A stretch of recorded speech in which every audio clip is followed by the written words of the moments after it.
Yo, what's going on, y'all? I'm Charlene. Hit the subscribe button and hit the like button. So, bitch, we are here to talk about this ratchet ass Zeus show, Bad Boys season 2. Okay, last season was kind of good. I didn't review it last season, but you know what? This season I'm motivated because we got a lot of heavy hitters on here, and I think that it's going to be worth talking about. Okay, so the first episode opens up with Orlando Brown. Okay, Miss Natalie Nunn is pumping through, looking like a fake female pimp in her fur, her pink fur, and she goes to pick up Orlando Brown. Now, we all know, us millennials, we know Orlando Brown, okay? We know Orlando Brown from the sitcom shows, from That's So Raven. We know Orlando Brown, okay? Now, one thing I will say, Zeus was bailing Orlando Jones out of jail. So that's interesting. It's like, okay, this motherfucker was in jail. I wonder for what? Was it for beating his girlfriend's ass?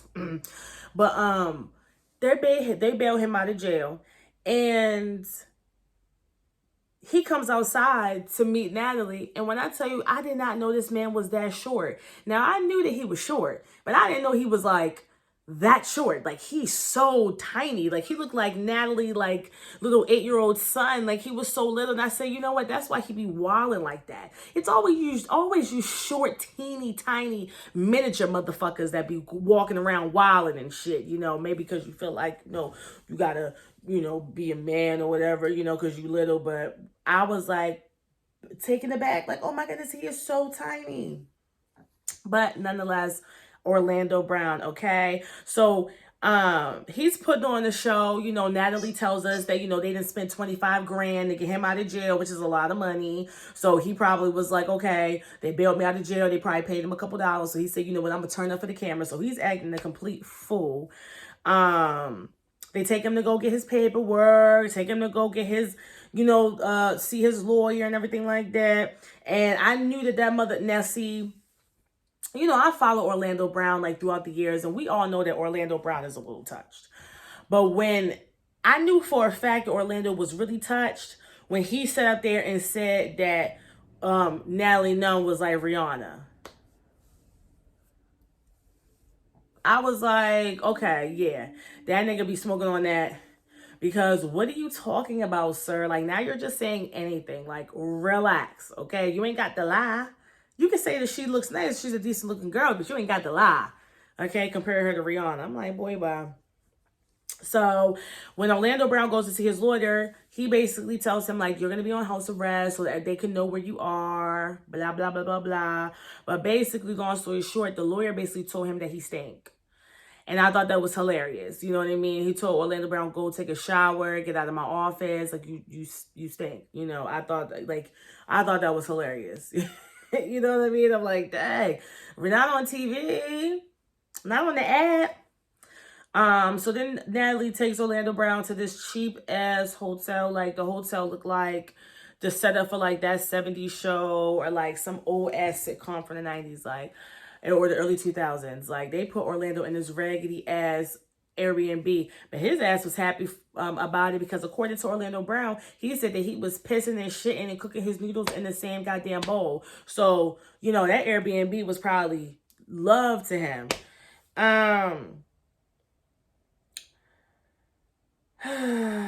Natalie takes Orlando on the PJ.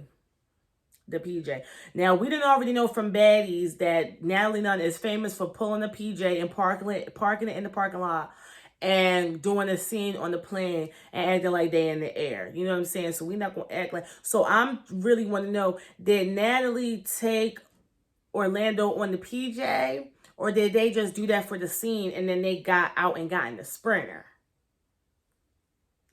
These are questions that I have to ask.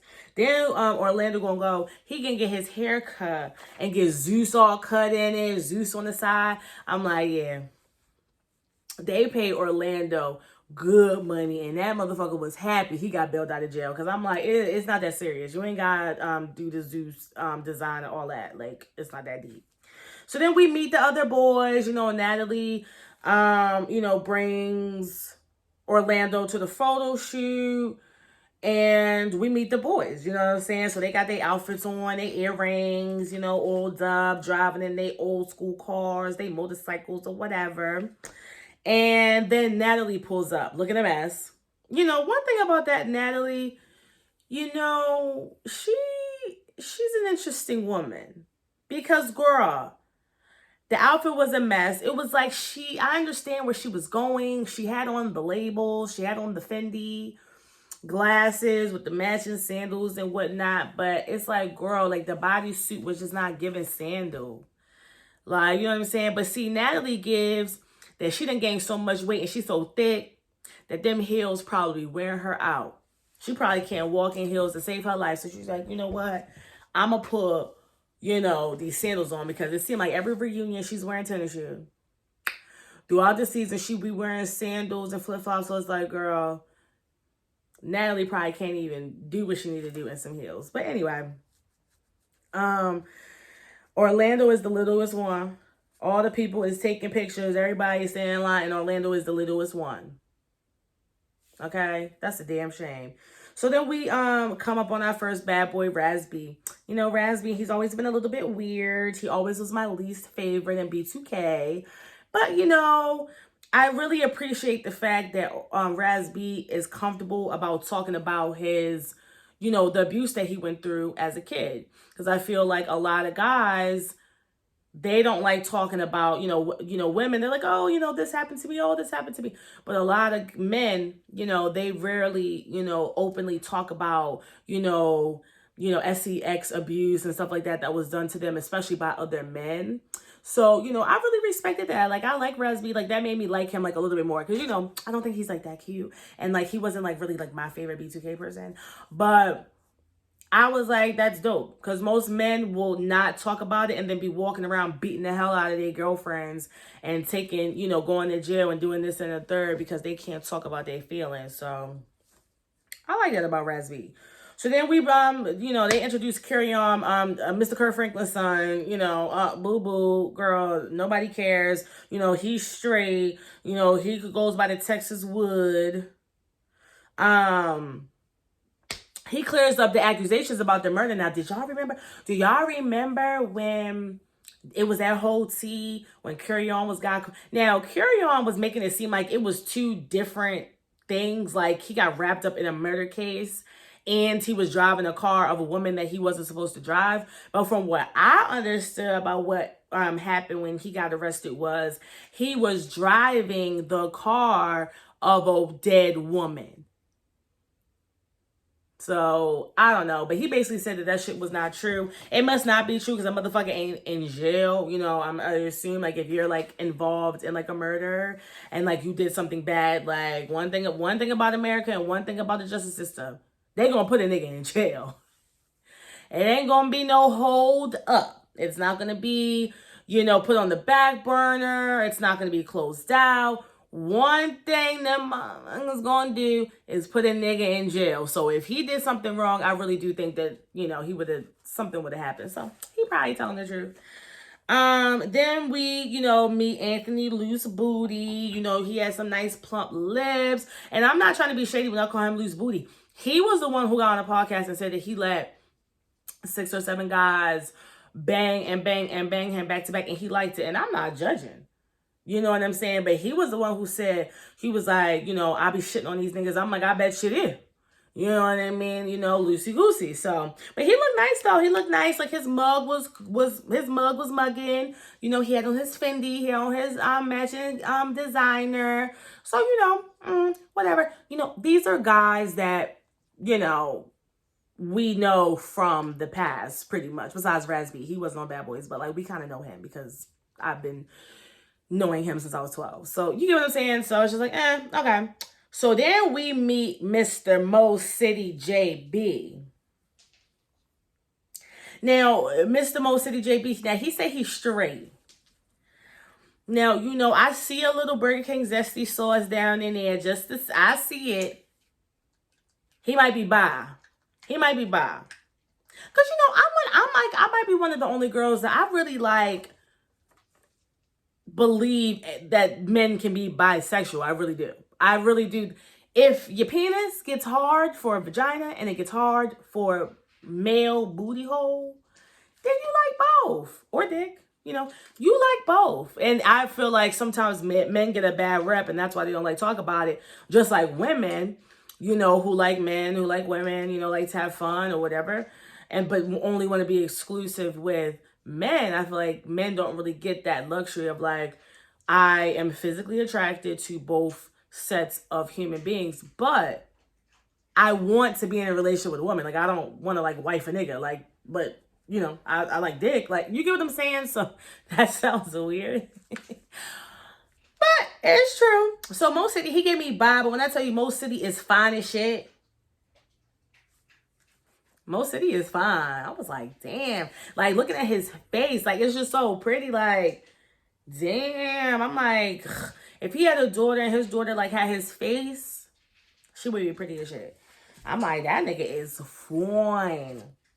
He gonna say he not a clout chaser, but that's a motherfucking lie, because you in there wearing a motherfucking vest with no shirt on with your belly button out. Tuck, you know, standing on top of cars for promo shoots. On camera. I just don't like when people lie. You know, I ain't about that clout chaser. Yes, you are.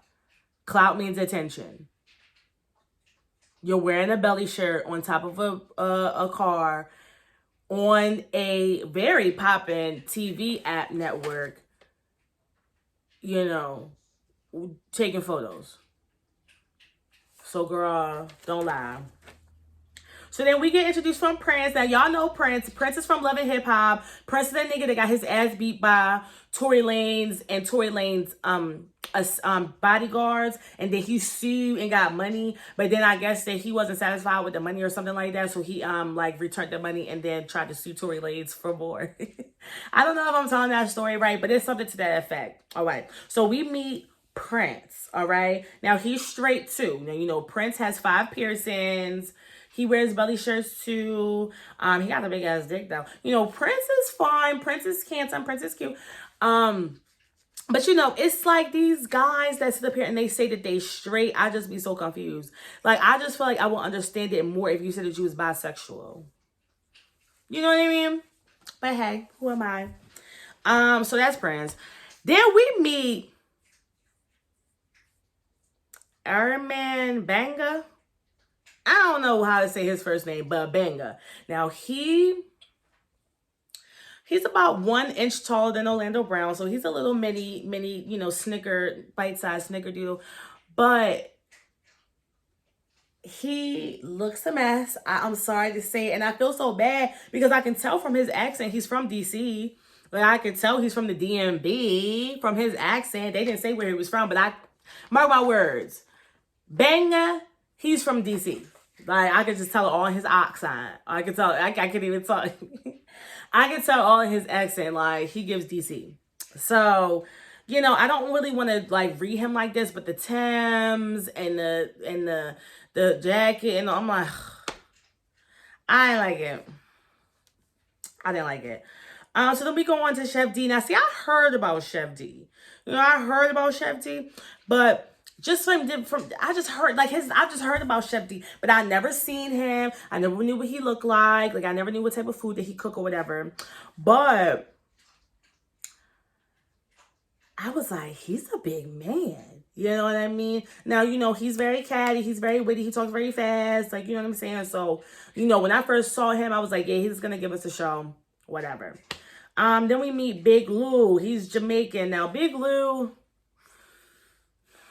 I don't know. It's the cheap, you know, basement tattoos. I don't know. You know, Big Lou, he might gonna have to grow on me. You know, one positive thing I say, you know, Funky Don Diva always say, you know, you never tear somebody down without extending the hand to lift them up. So, you know, I don't really like Big Lou like that, but I will say that he be rocking his labels. So, I will say that. Then we go to Darelli. You know, I like Darelli, you know, but Miss Thing is on an ankle monitor. But he said he couldn't talk about it because it's an open case. And I'm curious, like, what was it? Was you down fighting Darelli? Was you fighting Darelli? Child. But we get introduced to Darelli. I like him. Then we get introduced to Jonathan. Now everybody know Jonathan. He's infamous for pulling up in the middle of last season and beating the hell out of Rio and fighting him with a chair and trying to fight Milan and made Milan leave the house or whatever, and then he was calling the police. Now, I like Jonathan, but I ain't gonna lie, as soon as I see him on the screen, the only thing that I can think about is Armand Wiggins when he was talking about Jonathan, how he was like, he's big, he black, he fast. I'm not fighting him. I was crying and laughing because one thing about it, Jonathan thumps. And Jonathan, one thing, see, this is why I like Jonathan. I like Jonathan because Jonathan really do be out here throwing their motherfucking hands. And I think that gay men have this stigma of like they're like some punks or, you know, oh, sissies or whatever, which some of them are. So I'm not saying that they don't exist, but they're still men. Some gay niggas will really beat your ass. Give you a nice country ass whipping. Because the way he was making Rio, I was like, last season. So I like that though. Because I feel like people always, like, they try to punk gay people, like, oh, he's that bitch ass nigga, oh, you know, like, trying to whatever, like, yeah, that gay nigga will beat the shit out of you. Like, yeah. And then go and twirl, like, down the runway. You get what I'm saying? Like, don't try it. You get what I'm saying? So I like Jonathan because he represents that. I was crying because they showed that ad picture of Jonathan when he was looking in the red, standing by the car. He was all lean, cut, whatever, oiled up or whatever. But then when he was fighting, his stomach was hanging over his pants. And somebody had pointed that out on Twitter, and Jonathan had reposted it, which I thought was hilarious because that was something that I know was like, Jonathan, why would they show that picture? Zeus, why would y'all show that picture? You know that man don't look like that. At least now. So, you know, so that's Jonathan. So Natalie, she starts going over the schedule, telling them, like, you know, what's going to happen, you know, what, you know, how things are going to go down in the bad boy's house. And Natalie gets the shit popping, you know, prior to Natalie asking who's going to be the baddest bad boy, this, that, and the third, you can tell that Jonathan was popping his shit. Now, he's eyeballing, he's looking to the side, like, he's like, yeah, you know, what's up, I'm the baddest in the house, whatever. Like, you could tell that Jonathan had waited to be introduced to start popping his shit. So, nonetheless, Natalie gets it started. Then, all of a sudden, Jonathan pops Anthony, and then Chef D follows up. I'm gonna lie, though, I feel like Jonathan, so I have watched the episode twice. The second time I watched it, I kind of got the energy that Anthony knew that Jonathan didn't fuck with him. Like, I feel like it was just like, oh, you snuck me, like, oh, out of nowhere. Which Jonathan did. Like, Jonathan did sneak him because Anthony was looking straight. The nigga was smiling and shit. Jonathan punched the nigga's smile out his face. But he was looking straight and Jonathan, like, snuck him. But I feel like the beef itself, I feel like Jonathan knew it was beef because Anthony knew it was beef because last season, Anthony and Jonathan was cool. And just like how Darrelly was standing over there by Jonathan, Anthony was all the way on the other side in the corner. So when I watched it the second time, even before Jonathan had popped him, I'm like, yeah, I could, like, clearly, like, Anthony, knows what's going on. Like, there's some tension there. You get what I'm saying? So, they get to fighting. You know what I'm saying? Jonathan hits Anthony. Chef D follows up. There's a whole bunch of commotion. Jonathan pushing the security around, punking the security. And so they wilding. So then, I guess, after he done started all that commotion, Jonathan was like, you know what, I'm going to get up out of here. So he gets into his weave van, okay? So he has kind of like an ice cream style weave van that he had brought to the set. And once he was beating ass and punking the security, he gets into his van and he starts backing up. Beep, beep, beep. But what really took me the fuck out is how Darrelly was standing, and because you know how those buses, like, they don't really have doors, or even some of them do, but they kind of like the FedEx buses, like, they ride, but like there's no door, so they can just hop in and out real fast. Why Darrelly was standing in the middle? Why Jonathan was backing up? Darrelly just standing there holding on in the doorway, bitch. When I tell you I was dying at that, I thought that was so funny. So Jonathan is going off. Chef D is going off. Chef D big as shit. When Chef D was going off, I was like, God damn, that nigga big as hell. And you know, Chef D is not ugly. I said, shit, another one is just taken to the community. I said, all that big man, his hands was all big. I know his dick's probably as long as this motherfucking circumference around me. And he's big as hell. And I said, another good gene, another man's good genes. Just wasted inside of somebody's asshole. I'm not hating, but I'm just like, damn, like these are, I mean, shit, most city straight, yeah. It be the prince, I'm like, damn, it's these fine ass, tall ass niggas, out here really, getting turned over to the community, but that's fine.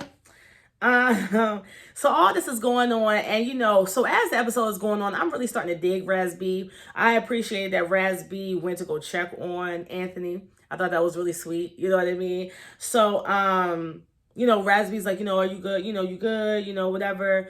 All I know is that Jonathan better not pick on Raz B for checking on Anthony. I didn't even talk about why they beefing. So basically, Anthony and Jonathan is beefing because Anthony and Jonathan were supposed to be friends.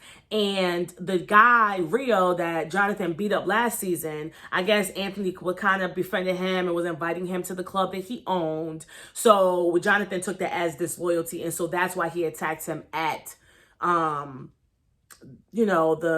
the first episode. Back to what I was saying about Raz B though. Jonathan, I hope that you don't be trying to start beef or trying to punk Raz B because Raz B went to go check on Anthony. Like, oh, you picked a side, like that immature shit. Because I feel like,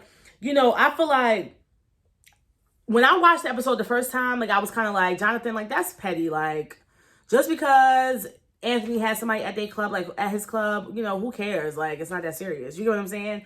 But then when I watched it the second time and I started listening to Jonathan, he was just like, we've laid our heads together. Like, we was cool. And for you to, invite somebody to my club, and I assume Anthony didn't tell him about it. Like, Jonathan had to learn about it through the grapevine. I can see how that can come off as funny. Like, hold on, bitch. Like, we really is cool. Like, we're really from Texas. Like, we chill together. We party together. We travel together. Now, I don't know if this is true, but the way Jonathan was making it seem, we've slept in the same hotel room together, laid our heads together. Like, we're cool. And then you're befriending the ops and made it seem like Jonathan didn't know about it. So, once I watched it the second time, I was like, I can kind of see how Jonathan could see how Anthony was being kind of phony or whatever in that regard. But nonetheless, Raz B went to go check on him. And I just hope that Jonathan doesn't try to be like, oh, why would you check on him? So then Chef D said, pick a side. Chef D said, pick a side. All I know is that Orlando Brown was quiet as shit. While all the men's was fighting and throwing down and scratching and windmilling, Orlando Brown was the quietest the whole goddamn episode. He ain't want no motherfucking smoke. We didn't see Orlando get punked on the internet. So then Big Lou wanted camera time, so he's going off. Darrell was basically talking to Chef D and basically was saying, like, I didn't appreciate that, like, you jumped him. Darrell was saying that to Chef D. He wasn't saying that to Jonathan. He was saying that to Darrell. Darrell was saying that to Chef D. Like, I don't think you should have stepped in there. Like, Jonathan was already fighting him. Like, you shouldn't have jumped in. Like, it kind of looked like a jump. Darrell, Big Lou wanted camera time. So he like, they did not jump him. He could do whatever. Darrell paying it, you know what I'm saying? Darrell on some chill shit or whatever, because he's on fucking house arrest. So he's already like probably gotta chill. So so Darrell ain't paying him no mind.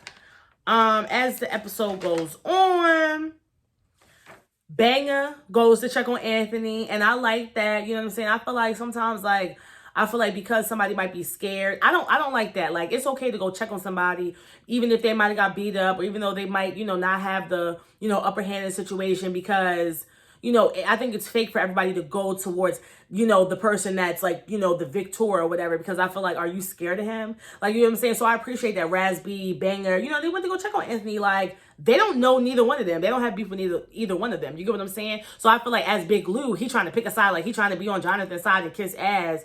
Like, I feel like, I like the fact that Banger was like, are you good, Anthony? Like, are you good? And basically Banger said that he was going to address Jonathan about, you know, ganging up. Jonathan and Chef D and everybody about, you know, ganging up, because he don't like that shit, because he's been ganged up on before and he didn't like that. And, you know, I respect that. So then Lou continues to talk shit. So before, Lou was over there with Chef D trying to come at Relly. So then Big Lou took the opportunity to go over to Jonathan when Jonathan was by himself and was like, oh, Darelli was saying this, Darelli was saying that. And yes, Darelli was saying that Chef D should have waited to jump in, but he wasn't saying nothing about Jonathan and Chef D fighting them or whatever. He was just saying like it was a gang up, and I feel like Chef D should have not jumped in. Big Lou made it seem like Darelli was saying something, I guess, against John. You know what I'm saying? Jonathan. Like, he said that y'all was da-da-da. He said da-da-da-da. And like, now you're doing too much. Okay, now you want your camera time. You see Chef D got his camera time. You see Jonathan got his camera time. You see Darelli in hanging out the bus, going back or whatever. You see everybody, Banger, you know, he got his little camera time in the beginning. You know, Mo City is fine as hell. You know, Prince is already known. Raspy is already known. And Orlando's already known. He already got his, you get what I'm saying? So I feel like Big Lou's like, I have to do something. Something's going on.